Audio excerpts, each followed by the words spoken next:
Welcome back. Nightmare on a Eurostar train. It may sound like the title of a bad horror flick, but it's what railway passengers experienced over the weekend in the Channel Tunnel that runs between England and France. Now, with hardly any food or water for up to 18 hours in searing 40 degrees Celsius heat, about 2,000 men, women and children found themselves trapped on board 5 trains that broke down in extreme winter weather. Now, Eurostar, the operator of the high-speed train linking London with Paris and Brussels, has blamed the incidents on fluffy snow, but experts say the 4 incidents on Friday were identical to problems the company had in February and could have been avoided.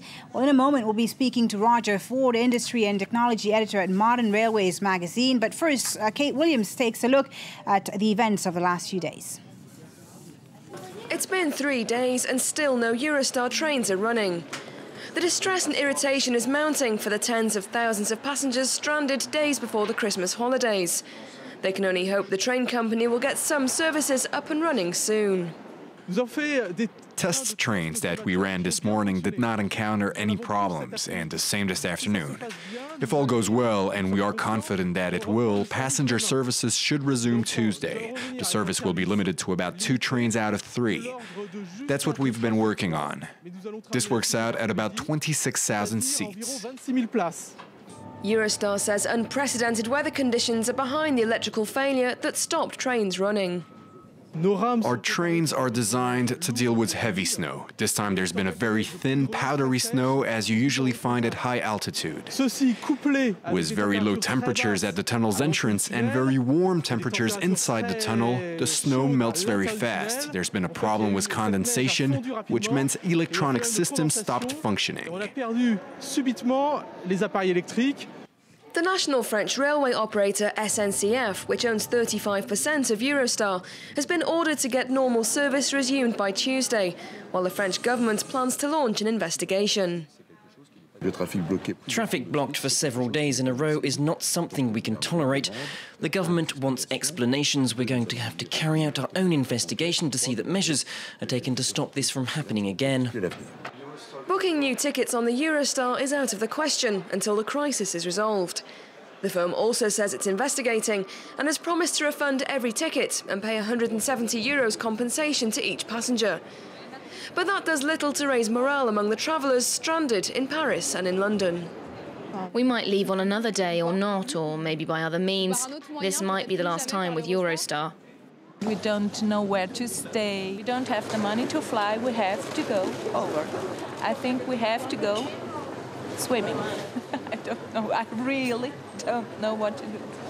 Eurostar says it plans to operate a limited service on Tuesday. Meanwhile, the other options for crossing the channel are flights or ferries, though plane tickets are expensive for those that can find them. Ferries aren't fully booked yet, but travelling by boats means a longer onward journey, adding several hours to the usual 2 hours 15 minutes for a normal trip on the Eurostar.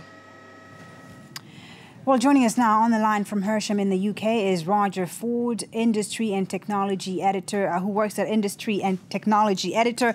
Thank you so much for speaking to us, Mr. Ford. Is what happened this weekend similar to this incident in February that Eurostar experienced? And do you think this could have been prevented?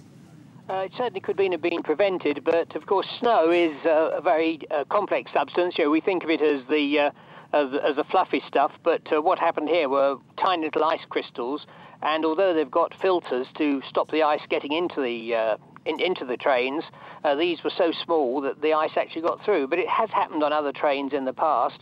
It's just in this case, the snow was much finer, much smaller particles, and defeated the filters. Eurostar says they winterize their trains every year. So does this mean that they can't possibly anticipate everything?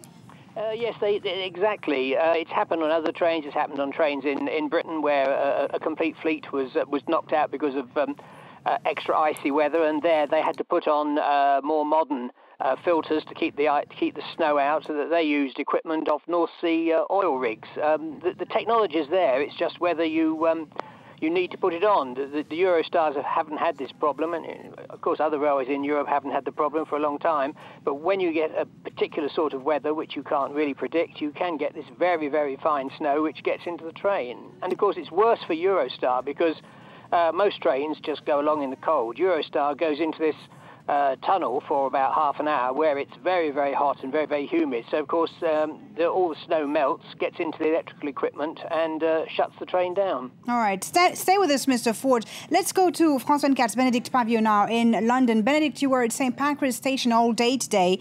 Just give us first an update of the situation. What's the current situation right now? When are the trains going to start running? Well, they're going to start running fully as of 7:30 tomorrow morning, and that will be until 1800 GMT. As you said, there's a restricted service.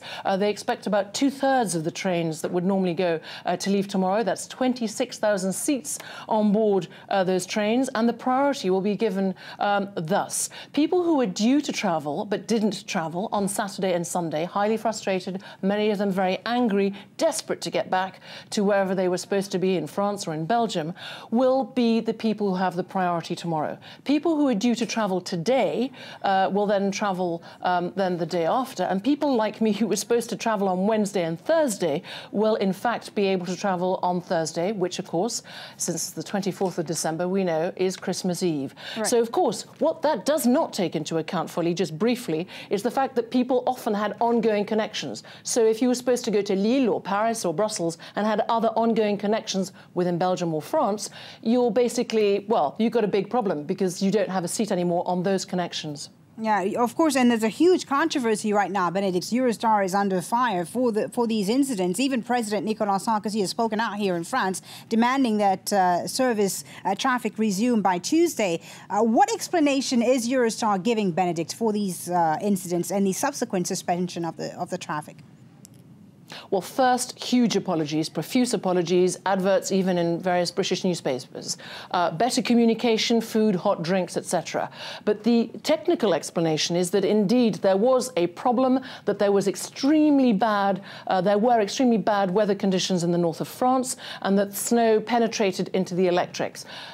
What they also underlined, the Eurostar, is this is the first time in 15 years since the launch of this passenger train service linking Britain, England to France, that this has ever happened. Now, why now? And why did they let 5 trains actually penetrate that tunnel? Why didn't they stop it after the first or the second?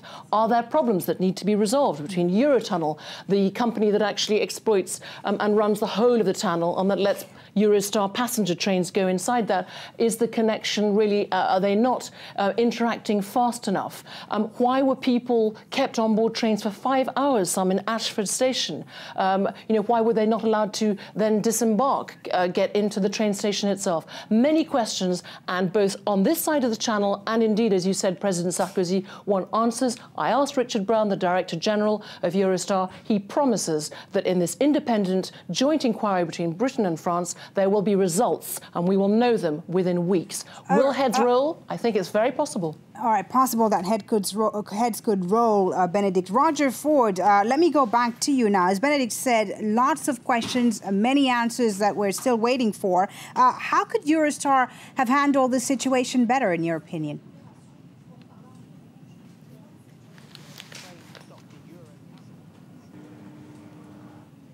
Trains out, and I think that this raises severe questions over the ability of Eurotunnel to deal with an emergency. There were 5 trains stuck in the tunnel. It took ages to pull them out. People on one train, the people on the train, led by some policemen, actually evacuated the train themselves and took command. I think the real issue is, yes, these trains went wrong because of weather conditions, but if the Eurotunnel can't handle 5 trains stopping in the tunnel, people sat there for hours, they had no idea what was going on, and I think that's where the inquiry has to look next. So you think it's more than a technical issue then in the end? Oh, very much so. The technical issue can be solved, it's straightforward engineering, but the fact, pretty well unprecedented, 5 trains breaking down simultaneously in the tunnel from the same cause is a real test of Eurotunnel's ability to handle emergencies. We've all thought in terms of fire in the tunnel, which they've had.